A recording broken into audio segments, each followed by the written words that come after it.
बिस्मिल्लाहिर्रहमानिर्रहीम अस्सलाम वालेकुम। इस वक्त पाकिस्तान के अंदर जिस किस्म की बारिशें पूरे पाकिस्तान के अंदर हो रही हैं उसने फार्मर का बहुत ज़्यादा नुकसान किया है।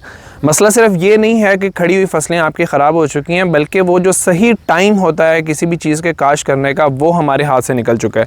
जुलाई का महीना गर्मी की फसलों की पछेती काश्त के लिए इंतहाई बेहतरीन होता है, अब वो हमारे हाथ से निकल चुका है। ज़मीनें वतर नहीं आ रही, पानी खड़ा हुआ, आप काश्त नहीं कर सकते।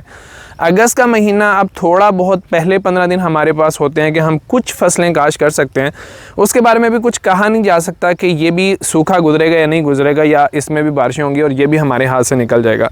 तो आने वाले टाइम के अंदर जो लापरवाही मुझे फार्मर की तरफ से नज़र आती है, उसकी वजह से फार्मर एक बहुत अच्छा मौका आपके हाथ से निकल जाएगा। तो ऐसे वक्त में वो इलाके जिनके अंदर बारिशें रुक चुकी हैं, वहाँ के फार्मर, उनकी फसलें कुछ मसाइल के बावजूद अभी तक ज़िंदा हैं, उनकी ज़िम्मेदारी बनती है कि वो अपनी क्रॉप्स को संभाल लें, क्योंकि आने वाले टाइम के अंदर एक ऐसा बहरान मैं देख रहा हूँ जिसके अंदर आप पहले ही महंगाई के मारे में हैं, बाद में ये सब्जियाँ भी आपकी पहुँच से दूर निकल जाएंगी। और ख़ास तौर पे वो फार्मर जिनका बहुत ज़्यादा नुकसान हो चुका है, अगर इस वक्त थोड़ी सी इन्वेस्टमेंट कर लें, थोड़ी सी मेहनत कर लें, अपनी क्रॉप को बचा लें, तो उनको मार्केट के अंदर वो रेट देखने को मिलेंगे जो उन्होंने कभी भी सोचे नहीं थे। मैं इस वक्त अपने सब दोस्तों को यही मशवरा दे रहा हूँ कि अगर आपकी कोई फसल खड़ी हुई है, उस फसल को संभाल लें। अगर आपकी कोई ज़मीन खुश्क है, इस काबिल है कि आप उसके अंदर काश्त कर सकते हैं, तो कुछ भी लगा दें, आपको कभी भी नुकसान नहीं हो सकता है इस साल, क्योंकि आने वाले टाइम के अंदर मार्केट के अंदर बहुत सारी चीज़ें जो सी हैं वो ख़त्म होने वाली हैं।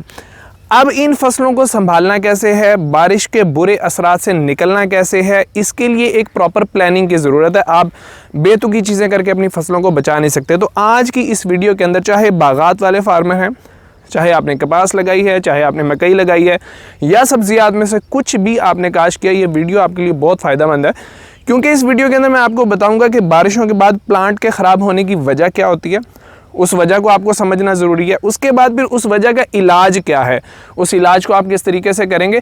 अगर आप मेरी इन बातों को फॉलो करते हैं तो इंशाल्लाह आपकी क्रॉप ना सिर्फ ठीक हो जाएगी, बल्कि आने वाले टाइम के अंदर एक बहुत अच्छी इनकम भी आपको देगी। तो इस वीडियो को एंड तक ज़रूर देखिएगा, इंशाल्लाह आपका ये टाइम ज़ाया नहीं जाएगा। अस्सलाम वालेकुम दोस्तों, इट्स मी मज़हर अली, आप मेरे साथ हैं यार फार्म चैनल पे, मेरे साथ रहिएगा।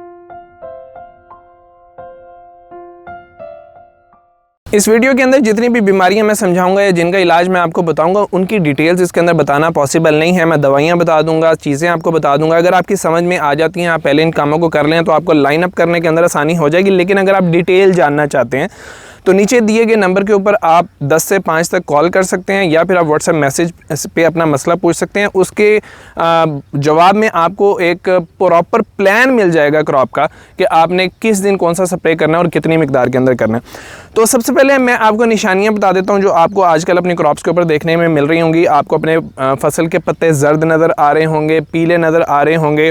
आपके प्लांट की टहनियाँ, ख़ासतौर पे मिर्च हो गई, शिमला मिर्च और बैंगन वगैरह, या दूसरे टनल की क्रॉप्स जो सी हैं उनकी टहनियाँ गल रही होंगी, प्लांट खड़ा खड़ा सूख रहा होगा। या जो क्रॉप हेल्दी भी हैं, जिनके पत्ते सब्ज़ भी हैं, ख़ास तौर पे उन पे प्रॉब्लम आ रहा होगा कि फल छोटा छोटा होकर गिर जाता है, जैसे भिंडी के अंदर और करेले के अंदर और कद्दू तोरी के अंदर बहुत ज़्यादा मसला आ रहा है, या फूल बन रहे हैं वो फल के अंदर कन्वर्ट नहीं हो रहे। तो सबसे पहले हम लाइन अप इनको कर लेते हैं और समझ लेते हैं एक के बाद एक के इसके मसले की असल वजह क्या है। तो एक वजह कभी भी नहीं होती। याद रखिएगा कि पूरे साल में सर्दी के अलावा पौधे को जितने भी मसाइल का सामना करना पड़ सकता है ना, वो सारे के सारे जुलाई और अगस्त के महीने में इकट्ठे प्लांट के ऊपर हमला करते हैं। तो आपको अपने प्लांट को किसी एक चीज़ से नहीं बचाना, बल्कि 3 से 4 चीज़ों को सामने रख के अपने स्प्रे प्लान को तरतीब देना होता है। तो सबसे पहले हम बात करते हैं कि वो मेन फैक्टर जिसकी वजह से प्लांट आजकल ज़्यादा बीमार होता है, वो होते हैं उसके जड़ के मसाइल। जड़ को आप पौधे का मैदा समझ लें। आपका अगर मैदा ख़राब है तो आपके जिस्मानी सेहत कभी भी ठीक नहीं हो सकती। तो जड़ अगर ख़राब है, ऊपर से आप जितने मर्जी स्प्रेज करते रहें, उसका कोई फ़ायदा नहीं होगा। तो सबसे पहले आपको जड़ को ठीक करना है कि बारिश जैसे ही हो, कोशिश ये करनी है जितनी भी बारिश हो जाए वो नुकसानदेह नहीं है। पानी का आपकी फसल के अंदर खड़ा हो जाना असल में नुकसानदेह है, वो आपकी जड़ को गला देता है। नीमाटोड्स के अटैक को बढ़ा देता है, रूट रॉट के अटैक को बहुत ज़्यादा बढ़ा देता है। तो आपने सबसे पहले अपनी जो ज़मीन है उसमें से पानी निकालना है। जैसे ही बारिश ख़त्म हुई है फ़ौरी तौर पे निकासी करें। उसके बाद जैसे ही हल्का सा वत्तर आपको मिलता है तो आपने अपने प्लांट्स के अंदर दवाइयों का मिक्सचर बना के उसको पानी के अंदर मिक्स करके उसके अंदर एक ख़ास मिकदार के अंदर डालना होता है। इसको ड्रेंचिंग का अमल कहा जाता है। तो इस वक्त आपके क्रॉप के ऊपर 3 से 4 किस्म के मसाइल अटैक कर रहे होते हैं। सबसे पहले हम नीमाटोड्स को अगर कंट्रोल करने की बात करें तो फिप्रोनिल बहुत ही बेहतरीन सोल्यूशन है ड्रेंचिंग के लिए। आपने किसी भी ब्रांड का फिप्रोनिल ले लेना है, उसकी ड्रेंचिंग होगी। उसके साथ आपने मिक्स करना है ह्यूमिक एसिड को, ताकि आपके प्लांट की जड़ों की साइडें जो सी हैं वो नरम हो जाएं, खुराक की अवेलेबिलिटी बेहतर हो जाए। तीसरी चीज़ जो आपने इसके अंदर मिक्स करनी है वो है फोस्टाइल एल्यूमिनियम। ये किसी भी ब्रांड का आप ले लें, इलीट के नाम से आता है, दूसरे नामों से भी आ रहा है, फोस्टाइल एल्यूमिनियम के नाम से भी आ रहा है। तो आपने इसके भी ड्रेंचिंग, इन तीनों चीज़ों को मिक्स करके इसकी ड्रेंचिंग करनी है। फोस्टाइल एल्यूमिनियम किसी भी किस्म की वेल्डिंग का अटैक हो रहा है या किसी भी किस्म की जड़ पे फंगस का अटैक हो रहा है या तने के गलाव का कोई मसला हो रहा है, उसको इंशाल्लाह कवर कर लेगा। ये 3 मिक्सेज जो से आपने ड्रेंच कर देने हैं। अगला मरहला आ जाता है कि अब प्लांट जो है, क्योंकि ज़मीन गीली है, वो किसी भी किस्म की खुराक ले नहीं पा रहा, आप खाद डाल नहीं पा रहे, तो अगले दिन आपने ड्रेंचिंग करनी होती है किसी खाद की। सबसे बेहतरीन खाद जो इस वक्त आपके प्लांट के लिए है वो नाइट्रोफास है या नाइट्रोजन है, यूरिया ले सकते हैं आप। यूरिया के साथ आप अगर हाइड्रोजन पर ऑक्साइड, ये आप अगर मिक्स करके इसकी ड्रेंचिंग करते हैं तो हाइड्रोजन पर ऑक्साइड के अंदर ऑक्सीजन मौजूद होती है और इस वक्त बारिशों की वजह से ज़मीन के अंदर मौजूद सारी की सारी ऑक्सीजन ख़त्म हो जाती है और प्लांट सफोकेट कर रहा है, उसको सांस नहीं आ रहा। तो आपको उसे ऑक्सीजन देनी होती है हाइड्रोजन पर ऑक्साइड। ये आपको मेडिकल स्टोर से भी मिल जाएगी या दूसरी दुकानों से भी आपको मिल जाती है, थोड़ा मुश्किल होता है। इसकी ड्रेंचिंग आप लोगों ने करनी है। इससे हाइड्रोजन पर ऑक्साइड आपकी ज़मीन को नरम करके उसके मसाम खोल देगा।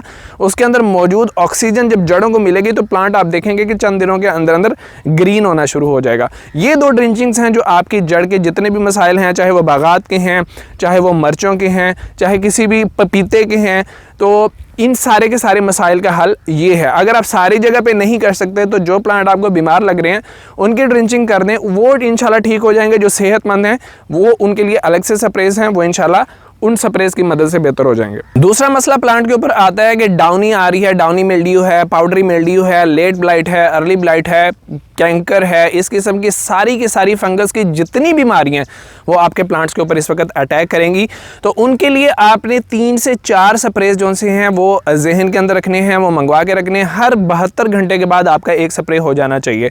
उनमें अच्छे ब्रांड यूज़ करें, सिजेंटा का यूज़ कर सकते हैं, बायर का यूज़ कर सकते हैं, FMC का यूज़ कर सकते हैं, अरिस्टा लाइफ का यूज़ कर सकते हैं, जाफर का यूज़ कर सकते हैं।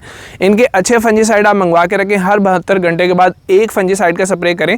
अगली चीज़ जो बड़ी प्रॉब्लम बनती है कि जब तक बारिशें हो रही हैं आपके प्लांट के ऊपर किसी भी किस्म का इंसेक्ट अटैक नहीं होगा, लेकिन जैसे ही बारिशें ख़त्म होगी ये इंसेक्ट अटैक इंतहाई शिद्दत के साथ आपके प्लांट्स के ऊपर हमला करेगा। तो आपने इंतज़ार नहीं करना कि वो अटैक हो जाए फिर मैं स्प्रे करूँ, क्योंकि अटैक लाजमी होगा।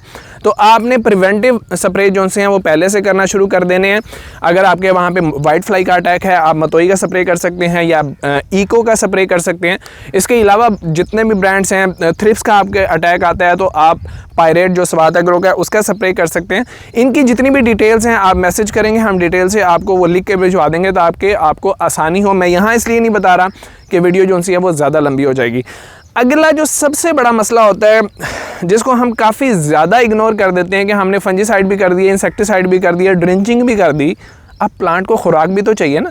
एक मरीज़ जो होता है उसको हम जब दवाई दे रहे होते हैं तो साथ हम उसको जूस भी दे रहे होते हैं, उसको हम यखनी भी पिला रहे होते हैं ताकि उसका जिस्म खुद को ठीक करने में मदद करे। जिस्म अगर कमज़ोर है तो दवाइयों का असर नहीं होगा। अब खुराक आप नहीं दे पा रहे तो प्लांट को जड़ से खुराक जब ना मिल रही हो तो बड़ा अच्छा सोर्स होता है उसको खुराक देने का पत्तों के ज़रिए से। तो आपको अपने प्लांट्स के ऊपर हर तीसरे दिन स्प्रे करना है खुराक का। उसके अंदर बेहतरीन जो बनी बनाई खुराक होती है वो ये अमाइनो एसिड्स होते हैं, फिल्विक एसिड होता है। अमाइनो एसिड और फिल्विक एसिड जो से हैं ये आप मिक्स करके स्प्रे कर सकते हैं, जो सिजेंटा की ईज़ा बयान के अंदर मौजूद है, जाफर कंपनी की टेकम एंड मैक्स के अंदर मौजूद है, ग्रीन सर्कल की फुल ब्राइट के अंदर मौजूद है। इसके स्प्रे हर तीसरे दिन चौथे दिन आप अपने प्लांट्स के ऊपर करेंगे तो आप देखेंगे पत्तों की जो जर्दी है, पत्तों पर जो धब्बे हैं, पत्तों का जो सुकड़ना है वो आहिस्ता आहिस्ता इंशाल्लाह कम होना शुरू हो जाएगा। तो एक स्प्रे आप इजाबियान ये अमाइनो एसिड्स और फिल्विक एसिड का करेंगे तो एक स्प्रे 10 ग्राम 100 लीटर पानी के अंदर जिब्रालिक एसिड का आप अपने प्लांट्स के ऊपर ज़रूर करें, उससे इंशाल्लाह आपके प्लांट जो हैं वो लश ग्रीन हो जाएंगे। यहाँ पे थोड़ी सी बात अगर हम बागात की कर लें, चाहे उसमें आमों के बागात हैं, सिट्रस के बागात हैं या दूसरे बागात हैं, तो उनके ऊपर इस वक्त ख़ास तौर पर सिट्रस के ऊपर लीफ माइनर का बड़ा शदीद अटैक आएगा, माइट्स का बड़ा शदीद अटैक आएगा, उसके अलावा स्कैब और ये कैंकर जो है इसका बड़ा शदीद अटैक आएगा। तो आपको इंसेक्टिसाइड और फंजीसाइड दोनों प्रॉपर तरीके से स्प्रे करने होंगे। इसके अंदर अगर आप फोस्टाइल एलुमिनियम फंजीसाइड के तौर पर ले लेते हैं या metalaxyl plus mancozeb as a fungicide आप ले लेते हैं, और उसके अलावा माइट्स के लिए ओबिरॉन वगैरह जो सी हैं वो आप मिक्स करके उसके साथ स्प्रे करते हैं, तो इंशाल्लाह आपके बागात आने वाले टाइम के अंदर इंतहाई अच्छे फ्रूट आपको देंगे। वरना आपके फ्रूट के ऊपर दरारें सी आ जाएंगी, लाइनिंग आ जाएगी, लीफ माइनर के निशान आ जाएंगे और प्रोडक्शन मुतासिर हो जाएगी, फल छोटा रह जाएगा।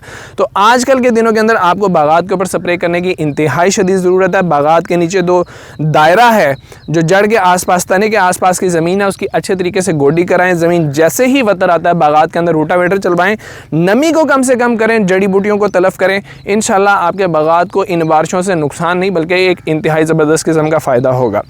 अब थोड़ा सा उन फसलों के बारे में बात कर लेते हैं जिनके ऊपर इस वक्त शदीद सुंडी का अटैक आ सकता है, जिसके अंदर बैंगन है, मकई है, इनके ऊपर बहुत शदीद सुंडी का अटैक है। तो मकई जो अभी अगर फ्लावरिंग वगैरह पे नहीं है, उसका बूर वगैरह नहीं निकला, छोटे पौधे हैं, उसके ऊपर दानेदार ज़हर का छट्टा दें और साथ में कोराजिन का स्प्रे करें, आपका सुंडी का अटैक बड़ा अच्छा कंट्रोल हो जाएगा। अगर अभी सुंडी का कंट्रोल आपने सुंडी को अच्छे तरीके से कंट्रोल ना किया, आने वाले टाइम में आपके लिए मुसीबत बन जाएगी।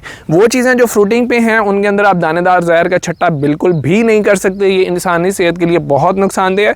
बैंगन वगैरह के ऊपर आप एमामेक्टिन प्लस एबामेक्टिन इनको स्प्रे करें तो इंशाल्लाह उसके रिजल्ट्स आपको अच्छे तरीके से देखने को मिलेंगे। बैंगन के ऊपर ख़ास तौर पे शाम के टाइम में अगर आप स्प्रे करें तो वो परवाना जो बोरर की वजह बनता है वो इंशाल्लाह इन स्प्रे से ख़त्म हो जाएगा और आपके प्लांट के अंदर सुंडी का अटैक नहीं आएगा।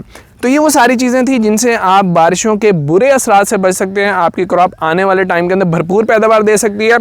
कोशिश करें कि जैसे ही वतर आता है, जैसे हमारे यहाँ आज धूप निकली, हमने आज गोडी शुरू करा दी है, जैसे ही वतर आता है गोडी करवाएं, एक गोडी अभी करें और फौरी तौर पे कोशिश करें कि ट्यूबवेल का पानी आपकी ज़मीन को लग जाए, उससे ज़मीन इंशाल्लाह नरम हो जाएगी। खाद उस पानी के साथ हर हाल में देनी है, नाइट्रोफास बेहतरीन मोतदिल खाद है वो आपने देनी है। इंशाल्लाह आप देखेंगे कि दिनों के अंदर आपकी क्रॉप को फ़र्क पड़ना शुरू हो जाएगा। तो ये तो थी वो चंद एहतियातें जिनको अगर आप अमल में लेकर आएंगे तो इंशाल्लाह मुझे दुआएं देंगे। उम्मीद है वीडियो आपको पसंद आई होगी। इसके अलावा कोई सवाल आपके जहन में है तो कोशिश करें कमेंट में पूछ लें या इस नंबर के ऊपर पूछ लें, मैं इसका जवाब देने की पूरी कोशिश करूँगा। मज़हर अली को इजाज़त दीजिए। अल्लाह हाफ़िज़।